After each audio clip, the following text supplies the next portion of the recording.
Good morning children. आज हम लेकर आए हैं इस पाठ यानी कि वाक्य का अंतिम अभ्यास। वाक्य व्याकरण की सबसे महत्वपूर्ण इकाई माना जाता है। जैसे वर्ण के द्वारा बच्चे को भाषा का ज्ञान दिया जाता है, हम हमारी भाषा को सीखना शुरू करते हैं।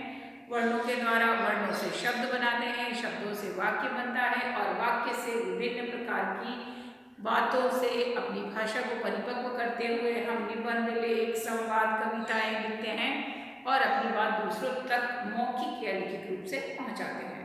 तो वाक्य के विभिन्न भेदों को हमने पढ़ा है, अर्थ के आधार पर और रचना के आधार पर। अर्थ के आधार पर वाक्य के 8 भेद हैं और रचना के आधार पर वाक्य के 3 भेद हैं।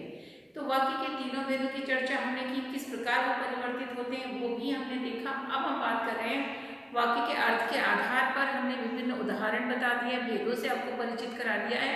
अब उनमें कोई आपको शंका ना रहे और किस प्रकार वाक्य परिवर्तित किया जाता है या वाक्य का रूपांतरण किया जाता है वो आपको हम स्पष्ट करा देते हैं एक ही वाक्य के माध्यम से।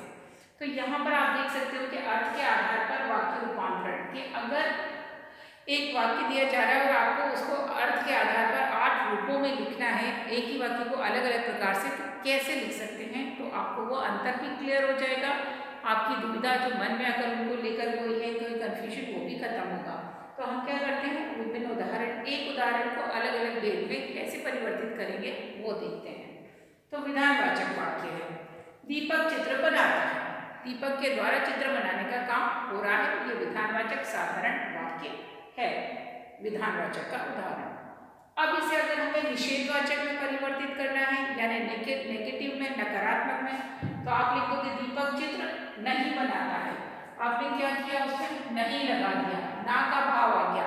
निषेधात्मक का पहचान ही होता है कि उसमें ना का भाव हो, तो दीपक चित्र नहीं बनाता। तीसरा है प्रश्नवाचक, तो प्रश्न होना जरूरी है।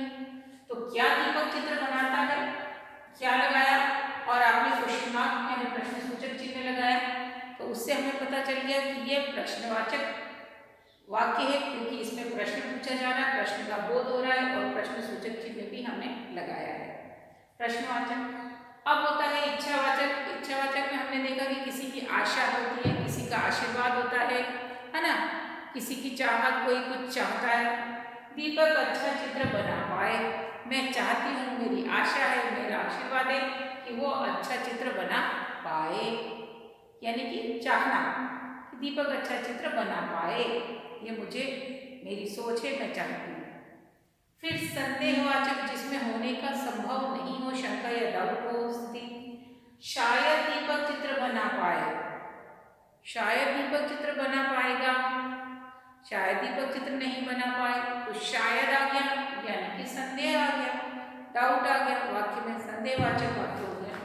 संकेतवाचक। संकेतवाचक में हमेशा हमने कहा कंडीशनल बात होती है, एक स्थिति होगी तो दूसरा उस पर आश्रित होगा।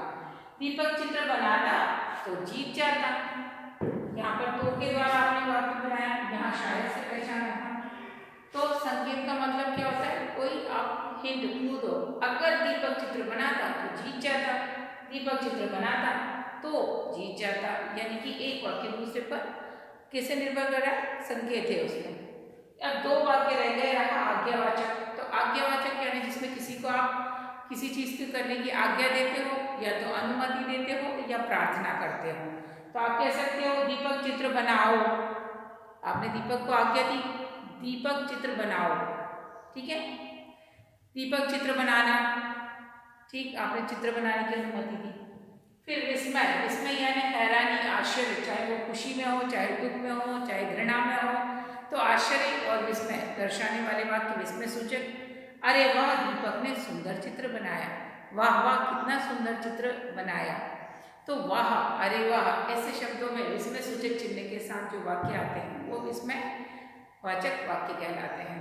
तो इस प्रकार आपने देखा कि अर्थ के आधार पर वाक्य के 8 भेद हैं और उन्हें किस प्रकार अलग अलग चीज़ों, अलग अलग शब्दों और चिन्हों के माध्यम से आप पहचान सकते हो। तो ये 2 जो अभ्यास है रूपांतरण वाले, वो मुख्य रूप से दोहरा लीजिएगा, स्वयं ही उस प्रकार से उदाहरण के वाक्य रूपांतरित करके देखिएगा, ताकि आपको ये वाक्य का जो अभ्यास है वो करने में मुश्किल ना हो। टेक्स्ट बुक में आपके कुछ अभ्यास की एक्सरसाइज दी गई हैं, कुछ हम आपको कराएंगे, तो आप खुद व्याकरण से संबंधित जितने भी ये हमने आपको वाक्य पढ़ाए उनको दोहराइए और खुद वाक्य रचना का प्रयास कीजिए ताकि आपको कोई भी त्रुटि या शंका ना रहे। तो बने रहिए आप हमारे साथ और अपनी सेहत का ध्यान रखिए, स्टडी करते रहिए। Take care.